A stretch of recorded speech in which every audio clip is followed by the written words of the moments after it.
Next on News Talk AM 1480 WLEA, the Newsmaker Show with Kevin Doran. Brian O'Neill filling in for Kevin Doran on today, as always, on a Friday with Alfred University professor of political science, Dr. Robert Heineman. First question I wanted to ask you, the obvious, Paris. Yes. Well, it's a tragedy, and I think there are quite a number of ramifications of this that we have to look at. First of all, you have these rogue units floating around. Now, ISIS, of course, seems to be taking credit for this, but I'm thinking these guys are probably, to a great extent, rogue groups in France. Now, as you know, I think something like 16% of France is Muslim. They have a large Muslim population, and they have these huge areas that are just Muslim in Paris and Marseille and some of the other areas. That's because, of course, Algeria was a colony of France for many years, and Algerians, as my understanding, have French citizenship. So although these guys, I think, are not from Algeria, and in fact, I don't think you see many Algerian Muslims really tied into this fundamentalist, violent Muslim approach. But looking at it in a larger sense, you have a number of ramifications, I think. One, I think Americans and the American media gets all worked up because of the basic, what they call freedom of the press, the right to say whatever you want, which, of course, in America you can say pretty much whatever you want. And, in fact, the United States is probably the freest country in the world in terms of what you can say in the press and on the electronic media. But, of course, getting killed for doing it does kind of crimp your style. And so I think probably the media may well be a little intimidated by this. The problem, I think, from in one perspective is, what do you gain by going around making fun of someone else's religion? And why anybody would want to do that, seems to me, is kind of beyond me. Now, if someone does it, on the other hand, the idea that you can kill them or cause them serious harm for doing that, of course, that's totally beyond the borders. But the concern I have is, and I think probably the American media has, is that you got these rogue units out there. You're kind of presenting a role model for zealous Islamists to take some sort of retribution anytime someone appears to have denigrated the Muslim religion. And so that's a problem. Now, in France, the problem is even somewhat worse because, of course, France does not have capital punishment. And they are intense on that particular point. As you know, the man who killed the abortion doctor in Buffalo was finally caught in France. And France would not extradite him until the United States promised not to seek the death penalty on him. So now you've got these, I don't know how many of these guys were involved in the killing, 2 or 3 or maybe more. Over in Paris. In Paris, yeah. And they'll end up in the French prison system, basically, I assume, radicalizing more Islamists and other Frenchmen. So I don't know what you do with them. On the other hand, I think, and this may be a bit of a stretch, but you can segue this into the whole Gitmo, Guantanamo Bay issue. Obviously, the Obama administration is releasing more and more of these Gitmo prisoners, and you get some of the more simple-minded conservative pundits saying, well, they'll go out and they'll start shooting our people again. Maybe they will. But then we can deal with them in a pretty definitive fashion, I think. And so it is one way of getting rid of these guys, and I think a fairly effective way, frankly, in the long run. But the French they're stuck. I mean, they can't They cannot execute these guys. A couple of New York State issues, starting out with the federal government in New York State. Congressman Tom Reed was a yes vote for John Boehner in the House. Yes.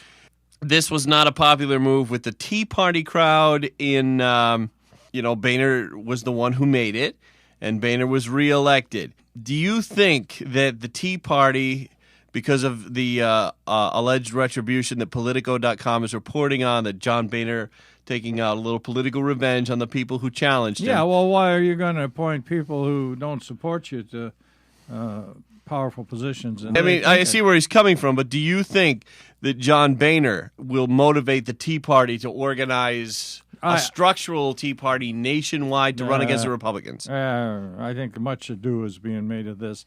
First of all, you got to remember that the Republicans have the largest majority since before World War II. I think it goes all the way back to 1928 when they've had that many Republicans in the House of Representatives.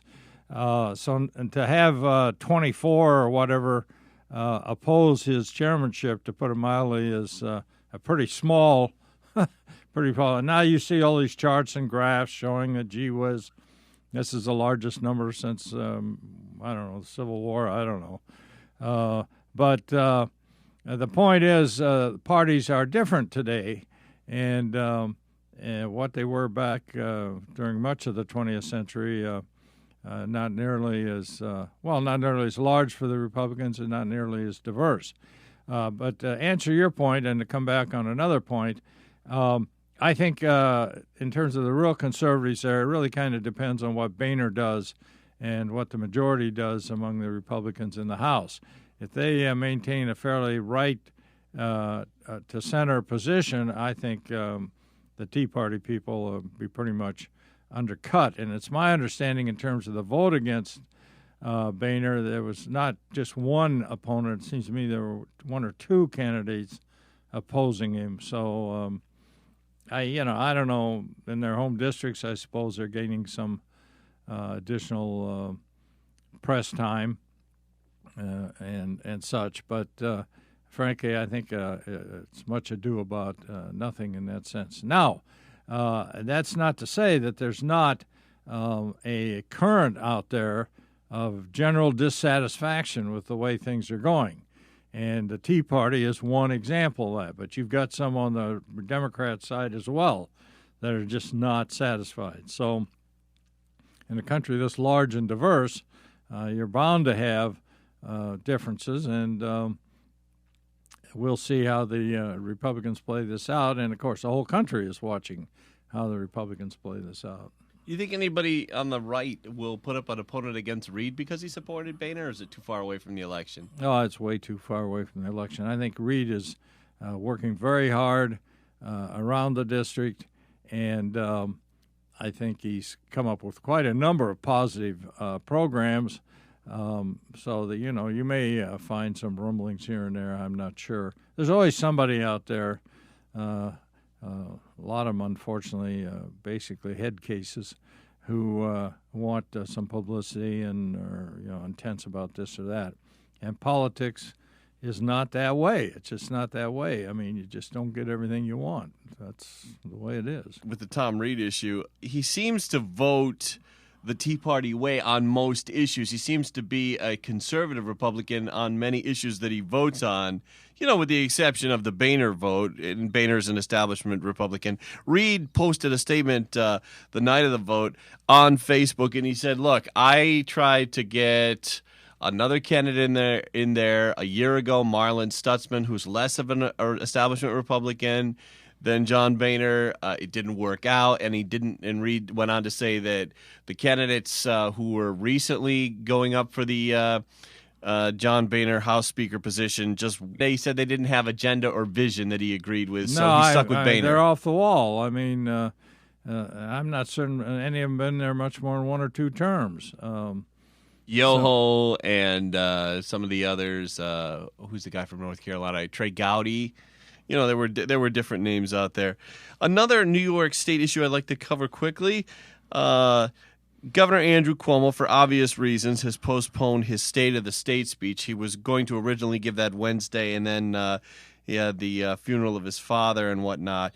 The Senate Republicans warned a Senate Republican, State Senator John Flanagan, a Long Island Republican, he warned Cuomo on Wednesday night on the Capitol Tonight Show, according to Liz Benjamin. I didn't catch the show myself, but she reported on this on her website that Senator Flanagan says Cuomo should avoid trying to mix education issues and doing changes to the educational system in the budget. Do you think Cuomo will listen to what Flanagan says, or Cuomo's a Cuomo? And I have no idea on that. I mean, I can't. We'll just have to see. Now, I think there are some changes being made here and there in the education system. And my understanding is that Cuomo's been generally pretty supportive of charter schools, which, of course, the teachers' unions aren't happy about. But he's moved along in that direction. Plus, there appears to be some movement in the whole SUNY system in terms of these guys. I think a commissioner of education has left, the Common Core guy, and is now John King. Yeah, is now in the Obama administration, so he has an appointment to make there.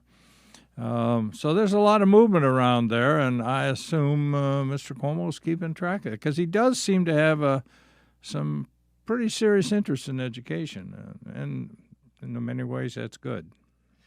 As the host of this show, the regular host of this show, Kevin Doran likes to say, Kevin P, as Kevin likes to say, hopscotching around. So now we're hopscotching back to the Republicans in the House and Senate. Your thoughts on what they'll do and how that will go with the Republican-controlled Senate and House? Well, I think they can't do a whole lot in terms of major changes because it's pretty clear that the president is going to be trying to exercise his veto power.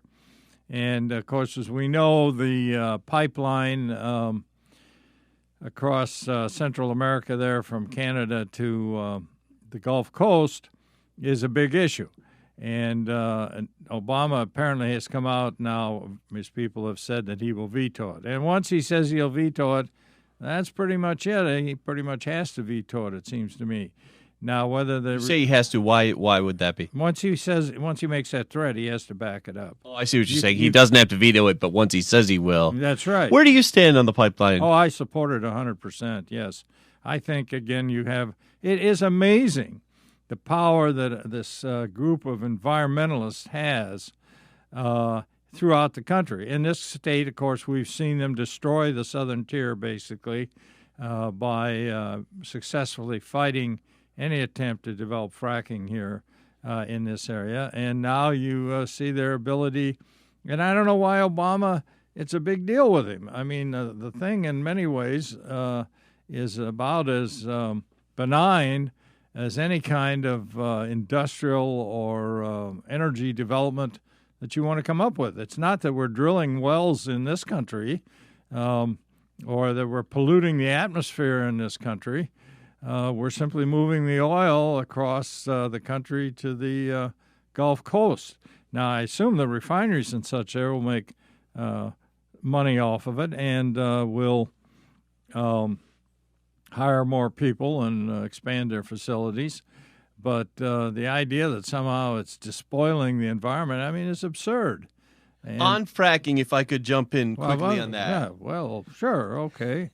Martha Robertson, the former... wow, who was she? Martha, name's familiar. Martha Robertson, who ran against Congressman Tom Reed. Oh, yeah, okay. Robertson posted on Facebook recently that Congressman Reed gets a lot of political donations from the oil and gas industry. She said that OpenSecrets.org showed that he was the 13th from the top and getting political donations from the oil and gas companies.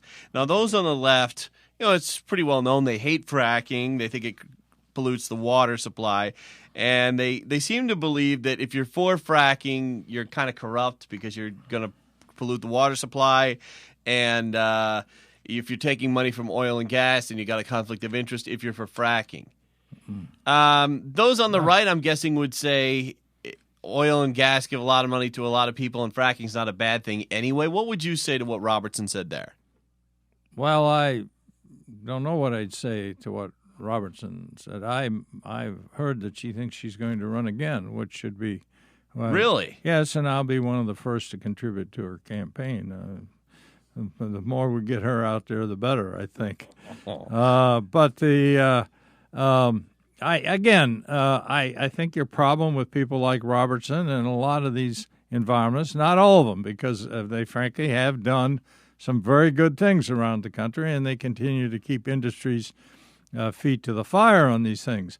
But quite a number of them are anti-capitalist, they're anti-industrial development, and this is one of those little points at which they can put all kinds of pressure on this in the claims of the fear claims and the claims of what was going to happen 50, 100 years from now.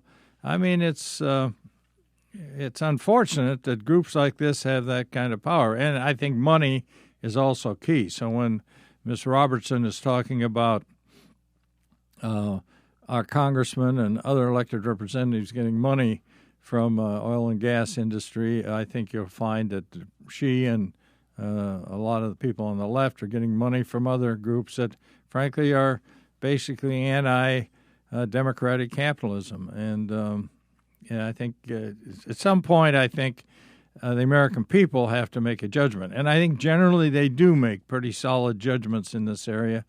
But again, for Congressman Reed to be getting money, you got to understand that this area has been a heavily oil-developed area for over 100 years, maybe longer. And there are still wells pumping in Bolivar and all along up and south of Andover. And so the idea that somehow this is a new a source of wealth and development in this area is just, I mean, it's been developed for, well over 100 years. So the idea that he's getting money from some of these interests is not surprising at all. Erie and Livingston County Congressman Chris Collins has been appointed by John Boehner onto the Energy and Commerce Committee. And Liz Benjamin in the Albany Reporter was saying there's a lot of subcommittees under Energy and Commerce that will have some influence. And she said that Liz Benjamin said that Chris Collins is really going to use his post to push for fracking in New York State. And she said that basically he was taking his lead from Congressman Tom Reed on that issue. Well, do you think that Collins and Reed and the Republican delegation in the House of Representatives for New York State could do anything to persuade Governor Cuomo or to pressure or to force Governor Cuomo to do something on fracking? Well, they have the federal law overrides state law.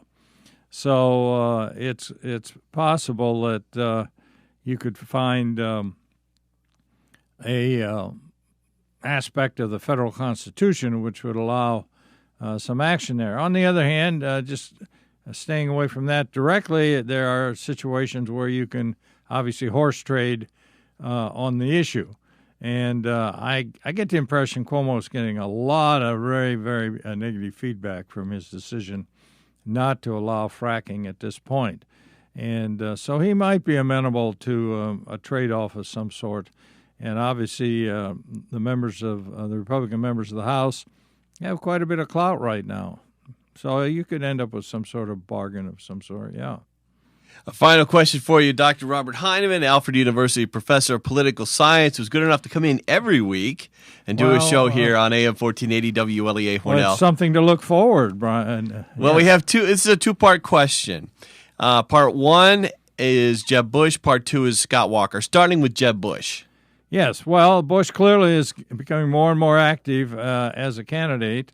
He set up something, the Rise of the Right or something like that, political action committee of some sort out there contacting donors and I suppose creating speaking opportunities for him and perhaps beginning some organizational effort. I think that the point here is there's a feeling that he's trying to suck most of the money out of the